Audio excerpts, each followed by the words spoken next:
चंद्रपुरात भाजपचा काँग्रेसला मोठा धक्का। पालिकेत ठाकरेंच्या शिवसेनेची भाजपसोबत युती सव्वा वर्षाचा फॉर्म्युला ठरला। भाजप आमदार किशोर जोरगेवार यांनी दिली माहिती।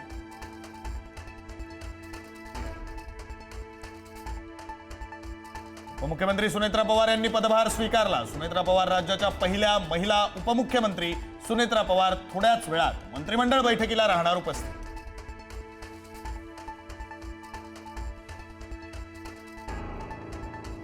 उपमुख्यमंत्री सुनेत्रा पवार आज दिल्ली दौऱ्यावर। संध्याकाळी 6 वाजता दिल्लीत जाणार। उद्या सकाळी 10 वाजता घेणार पंतप्रधान मोदी आणि केंद्रीय गृहमंत्री अमित शहांची भेट।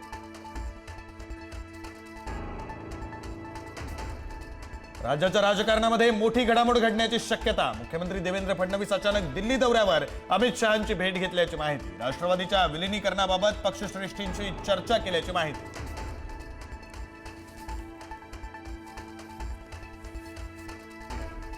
संघाच्या कार्यक्रमाला आलेले लोक भागवतांच्या प्रेमाखातर नाही तर मोदींच्या सरकारी भीतीमुळे आले।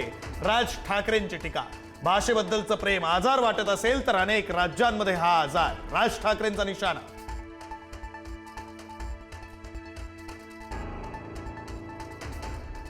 मुंबईतील वाहनांवर वाहतूक कर लावावा। राहुल नार्वेकरांचे बंधू मकरंद नार्वेकर यांची मागणी।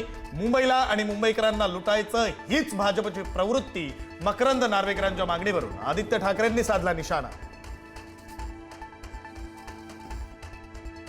शरद पवारांच्या राष्ट्रवादीचे आमदार रोहित पवारांची आज पत्रकार परिषद। अजितदादांच्या विमान अपघातासंदर्भात मोठा खुलासा करण्याची शक्यता।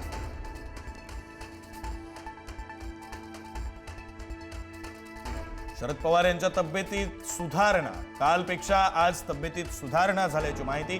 डॉक्टरांच्या सल्ल्यानुसार शरद पवार यांना विश्रांतीची गरज।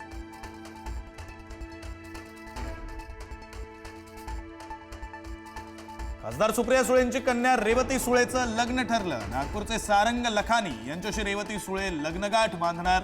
सुप्रिया सुळेंचा मुलगा विजय सुळेनं दोघांचा फोटो केला पोस्ट।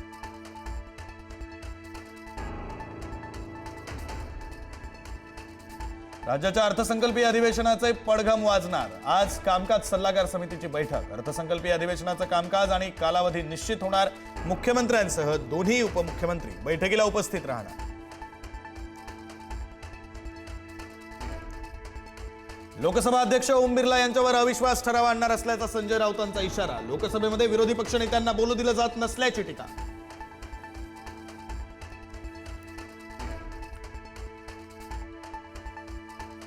आज बाबा सिद्दीकी हत्या प्रकरणाची आरोप निश्चिती। सर्व 27 आरोपींना सिटी सिव्हिल अँड सेशन्स कोर्टात प्रत्यक्ष उपस्थित करणार। कोर्ट काय सांगणार याकडे लक्ष।